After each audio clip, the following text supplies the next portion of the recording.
Hello Libra, welcome to Dove and Serpent Tarot. My name is Paul. If Libra is your sun, moon, or rising sign, this is your tarot card reading. Please hit the like button, leave a comment, consider subscribing to the channel, especially if this reading resonates with you. It is totally free, it doesn't cost you anything.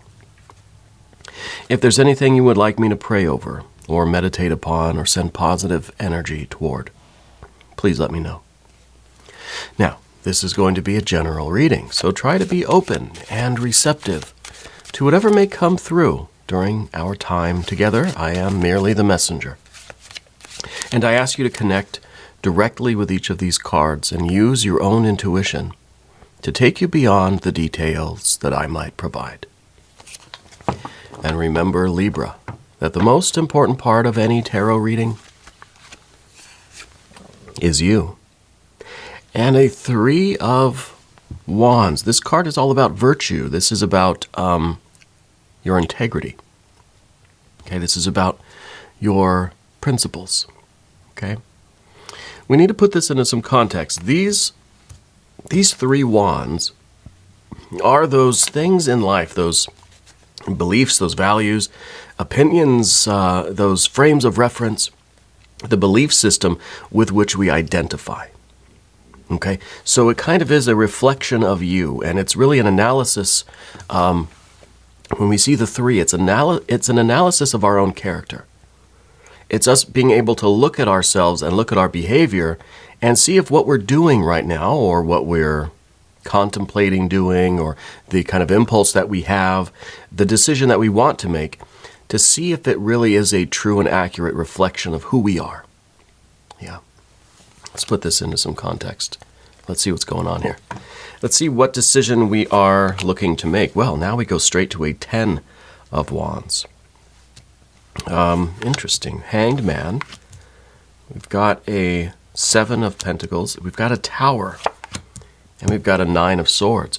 I do feel, excuse my voice, I feel like there's something into which you've been putting a lot of energy, and now we're starting to really ask ourselves, is this where I want to be? Is this what I want to be doing? I feel like we're kind of reaching this a breakthrough moment here, right? Where maybe we are realizing that what we're doing right now is not something that is absolutely in line with our identity. We're not identifying with this work anymore, or this relationship, or this place that we're in. We see more fire energy here with the 2 of Wands.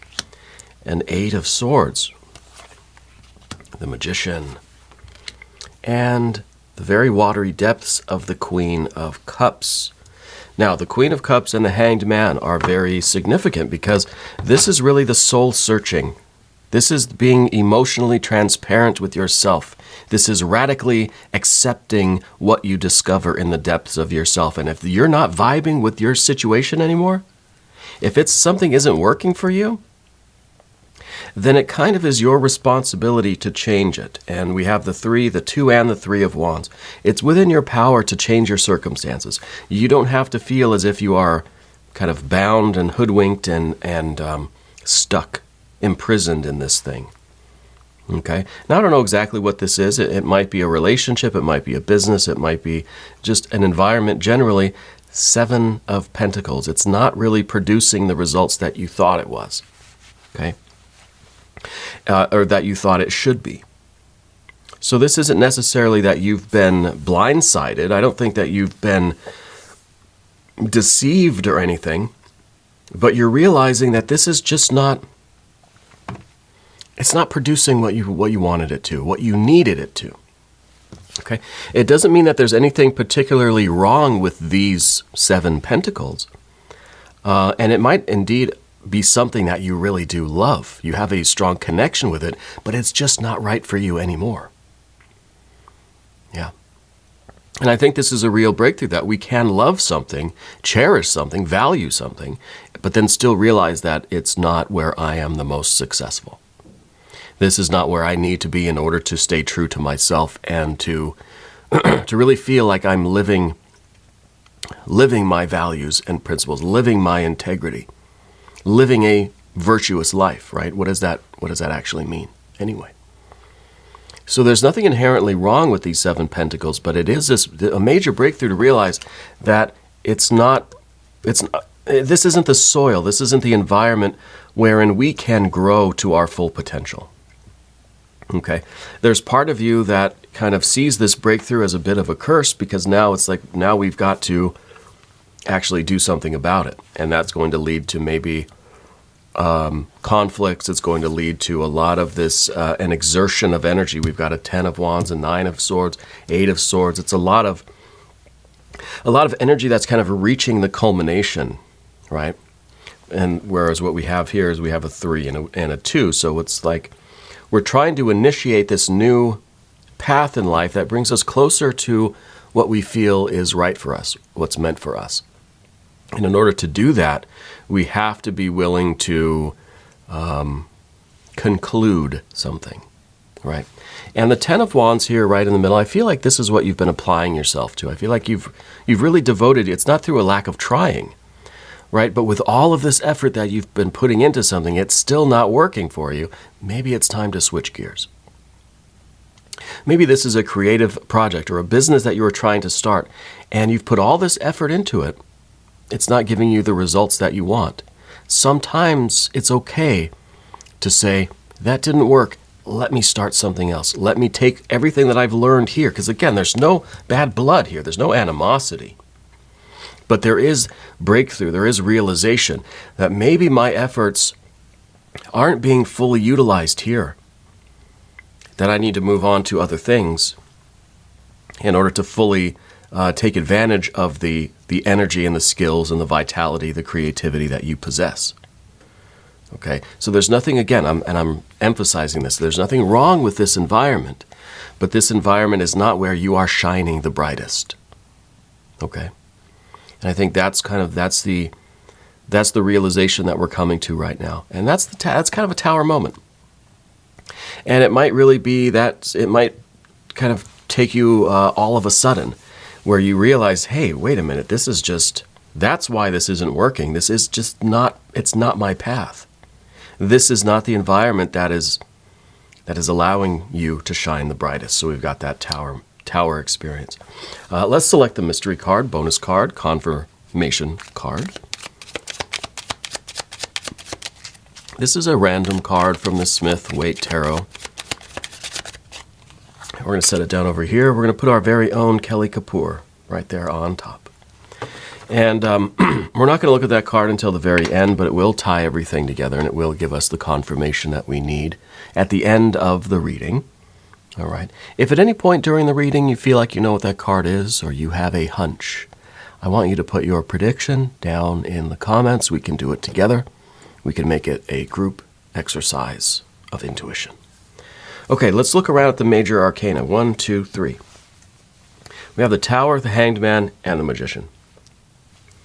And it's very interesting. It's kind of a fire, water, and then it's being able to blend in between the two. The Hanged Man is kind of like this idea of being water, where you can kind of adapt, you can fit in anywhere. You know, the Hanged Man, water energy, it flows into things. It takes the shape of the container that it's in. That's what water does. Fire, on the other hand, transforms things, right? It dissolves things. It spiritualizes things. But with the idea of the Hanged Man, this is a natural talent that you have, an ability, a skill, whatever you want to call it. You're able to adapt to any situation. You're able to really fit in anywhere. Okay. It's kind of a way of camouflaging ourselves, I think. You know, we fit in, we can get lost in the crowd, and then we're just kind of feel safe, you know. But it's also kind of limiting us. Because again, this is not the situation where you shine, you just kind of blend in. So there seems to be this part of you that wants to accept this and just say, this is just where I'm supposed to be. This is the best place for me. This is me adapting to my environment, becoming part of this landscape, and this is what I'm meant to do. There's a certain self-sacrifice involved in that. Yeah. And it almost feels like we are, it almost feels like in some way we feel like we deserve to not shine, that this is our fate, this is our lot, that almost this is the fate that we have to accept because of some past karma.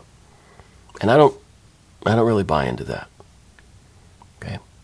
I feel like sometimes we do that because that's the easier thing. Sometimes it's easier to just be water and flow and let the situation kind of dictate who we are going to be.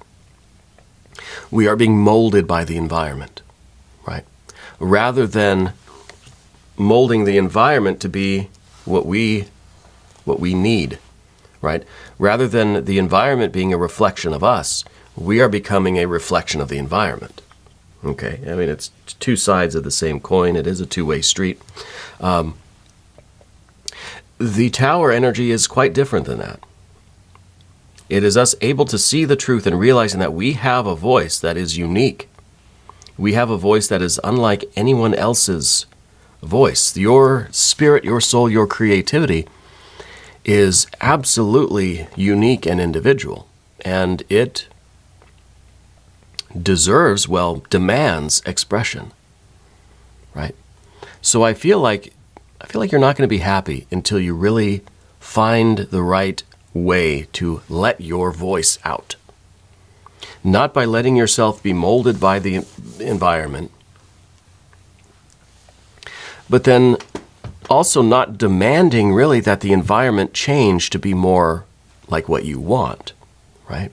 So there's a paradox here, and I think the paradox is going to try to be resolved by this magician Mercury energy, because the magician is also very adaptable, can mold like quicksilver into any situation and can wear many masks, many faces, and can be just like water. But then also it can burn and change and mold, and it can, it has a voice, it has a concentrated creative power that can mold the environment. So maybe the key really is to take the best of both worlds here, and that's what the magician uses to create the kind of reality that you want. You can create your environment, but we can't just do it by yelling at it and demanding that the environment, that other people, that our circumstances change to be in conformity with what we want. This is our creative will here, the Three of Wands. Nor can we let the opposite happen, that the environment gets to dictate who we are and what we experience, right? So if this isn't the right environment for you, rather than demanding the environment change, maybe we go somewhere else, right? Maybe it's that simple, that there is actually some travel involved. And the Magician card sometimes talks about travel, right? Not travel for pleasure. It's not a vacation here. This is more business travel, right? Transportation of goods and services and like the commerce, kind of interstate commerce kind of vibe. So we've got our major arcana. We have fire. We definitely have the fire energy. And the fire energy is very important. This is what's going to fuel the whole thing, because you do have this sense of identity. Deep down, you kind of, I think you know who you are, even though sometimes we may feel like we're a little bit hanged man. We're a little bit sacrificing what we think is our will, what we think is our creative energy, just for the sake of, I don't know, for the sake of harmony, I guess, or what we perceive to be harmony. We're going to adapt. We're just going to kind of be part of the whole flow, and it's going to be fine. Rather than asserting ourselves and voicing our opinions and allowing our spirit to create, we're kind of silencing it for the sake of everybody, just, keeping things calm and quiet.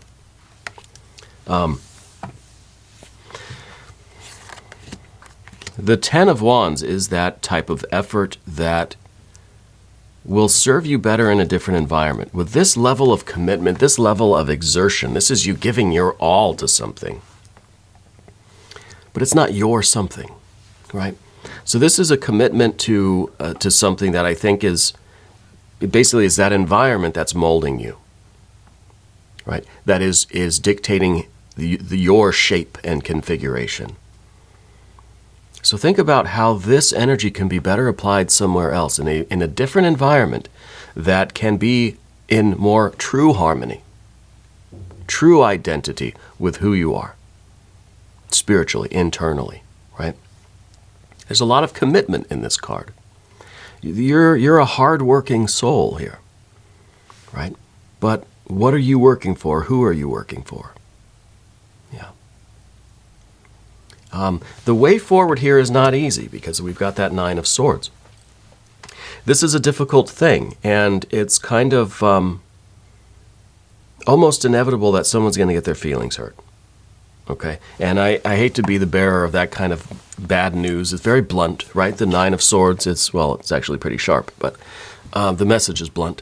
This is, it's not going to be easy. It's not going to be a fun, happy thing. This is you having to withdraw your energy from something or someone. It could be, well, no matter what we're talking about, there's a relationship there. It could be a business relationship. There's something interpersonal going on in your life, I'm pretty sure. Right? No one is that isolated. No one is really an island. Okay? So whether this is a company, whether this is a domestic situation, a living situation, whether it's a creative partnership, whether it's a romantic thing, a family thing, whatever it might be, it feels like you standing up for yourself is going to affect other people. Now, those other people might feel like, why are you doing this to me? Why are you attacking me? How could you do this? How could you hurt me like this? Okay? And that's unfortunate. We don't want to hurt anybody. We don't want to disappoint anybody by it's like you give your landlord the 2 weeks notice. Okay, I'm moving out. And they think, how could you do this to me? Why would you hurt me so? How could you do this to me personally and injure me in this way? You know, it's that sort of thing. It's, well, sorry, but this is something that I have to do. Now, I'm not, we're not setting out to cause anybody any difficulty, but you have to stand up for yourself. And when you voice your spirit, when you speak your intention into the world, there are going to be those entities, people, spirits, energies that don't like it. Because you are then taking something away from them, for like your landlord. Well, you're taking that rent check from them. You're taking food out of their kids' mouths, right? That's kind of it's a manipulation tactic. But we all do it, and it's inevitable. We can't help but take things personally. Even though it's not meant to be personal, this is something you have to do for your own spiritual progress, your own life path. So sometimes the Nine of Swords is that inevitability of someone's going to take it personally and get their feelings hurt. You're not setting out to do that. You're doing your very best to minimize any kind of collateral damage here, but you have to do what's right for you. And if that means that you have to put in your 2 weeks notice at work or at the apartment or your 30-day notice or whatever, or you're breaking up with somebody or whatever it is, you can't avoid taking these actions because you don't want to hurt their feelings. It's a tight spot. I'll admit that. It's a very tight spot. But the power is yours. We've got this ace, or this, not the ace. I'm hoping an ace will be here. We got the Two of Wands. And this is that decision. And this is kind of like, we've got to be willing to just make it happen. It's kind of a Band-Aid that has to come off very quickly. And it's a Tower moment. It's not a slow, gradual thing. It's not the Death card. It's the Tower card. This is a card of abrupt change. This is that moment that our third eye opens up spontaneously, right? Spontaneous third eye activation. And there's no going back. We can't slow the process down. It happens suddenly. It's like the Band-Aid being ripped off. We have to be willing to do that. We have to be willing to take action along those lines of what we are inspired to do. We can fight it, we can resist it, and we can try to stay down here in this Hanged Man. But this situation is going to keep repeating itself until we're able to learn the lesson. Spirit's going to keep putting us in this same situation until we learn the lesson. Okay. Now, what we are working toward discovering, and there's no guarantee that the next environment is going to be any different. You might find yourself right back in another position just like this, to the point where we don't know the difference. It looks exactly the same. We're trying to discover what is truly within us. We're trying to find out what is our purpose, what is our holy grail, what is that essence of ourselves, what is our true will. And to do that, we have to be willing to be brutally honest with ourselves. We have to be radically self-accepting. Okay? The Queen of Cups. There is something in you that is hidden from you. Something deep within your kind of emotional body that you're not seeing or recognizing. And maybe you are now. Maybe that's what this third eye activation is perceiving now. Now you can see how, and you kind of know why, that every other situation hasn't worked out for you. Now you know why. Something's exposed, right? Something is like this raw nerve is just finally found. You finally discovered it. And now it's exposed. And now there's no covering it back up. There's no stuffing it back down and forgetting about it. Right? It's that secret, and it's been concealed from you. Okay? The Eight of Swords is us repeating the same things and wondering why it's not working. I wonder why I'm not happy. I wonder why things keep going this way, where I put all this effort into something and it just feels like blah. We go round and round and round. We're in this kind of mental prison. We're in this pattern. Okay. Well, this is breaking the pattern. This is breaking the cycle here, the Tower card. We're choosing to go with what we discover. We're choosing to go with the sudden third eye activation. The sudden exposure of this secret that is going to lead to your happiness and your success. Now, the very next card is that Mercury energy. We have to be very careful with the Magician, because it's the trickster. And this is really in the position of the difficulty, too. This is the way our mind might tell us things and lead us down a path, but it's kind of deception. We could be misled. We could deceive ourselves. And I think some of this has been going on. That's why we've been in the Hanged Man kind of situation. We've been deceived by those parts of our own being, our own mind, that don't like change, that don't like conflict, that don't like the abrupt, fiery kind of energy, that don't like the swords, that just wants to be quiet and safe and secure and familiar and comfortable, even if it means that we're giving up on a whole huge part of our life path and a whole huge part of our dreams. As long as I can be safe and comfortable right now. As long as I don't have to, have any kind of conflict right now. Okay. But we also have to trust in the Magician energy a little bit, because remember, this is that adaptability too. It's Mercury's ability to really enter any situation and feel totally comfortable, totally at home, already a master. Doesn't matter what job you get, you're already an expert, right? Well, not always. Sometimes it's a show, and that's okay. We need to use this as a way of stepping out into the unknown. The mystery card could be that moon card.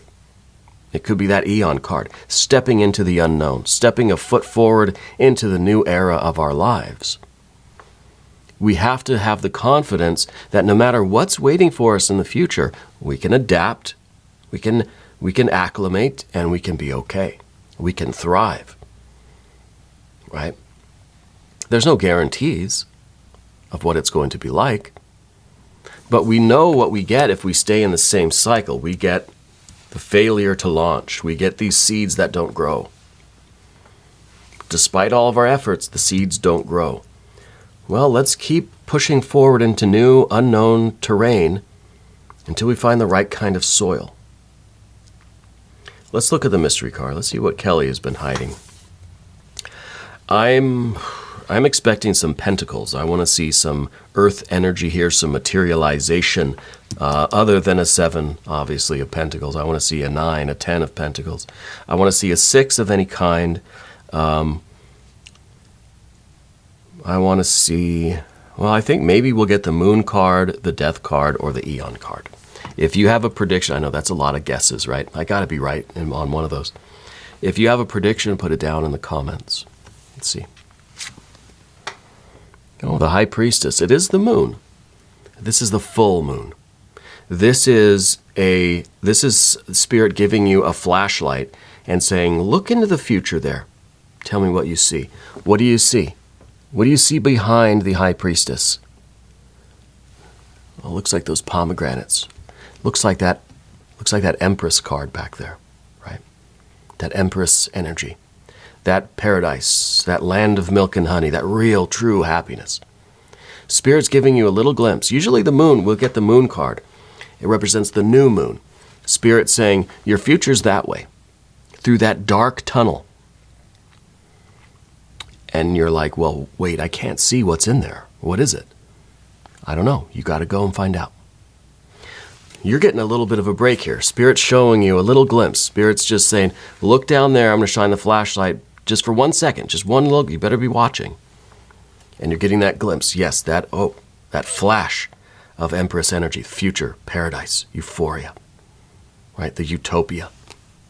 That's waiting for you on the other side of the unknown, on the other side of the duality, right? We have black and white pillars here by the High Priestess. And that represents kind of the duality of the fire and the water, right? Going between these energies, not into either extreme, but adapting, but also not adapting, right? Molding the future, molding reality according to our will, but also accepting things exactly as they are. It's a mixture of both. It's the fluidity of the magician, and that's how the magician is able to create. Accepts things exactly as they are, adapts to every situation, but is also able to create the reality that they want. That's the secret. And I think this is a wonderful confirmation. I'm very excited for this energy. We're going to do an extended reading. If you want to stick around, there's a link up here. There's a link down below, below. New readings for Libra every Wednesday and Saturday. I am here every day. You can come see me again tomorrow. I will be here. If you haven't subscribed yet, please do. It's totally free. It doesn't cost you anything. And leave a comment for me. Let me know where in the world you are watching from.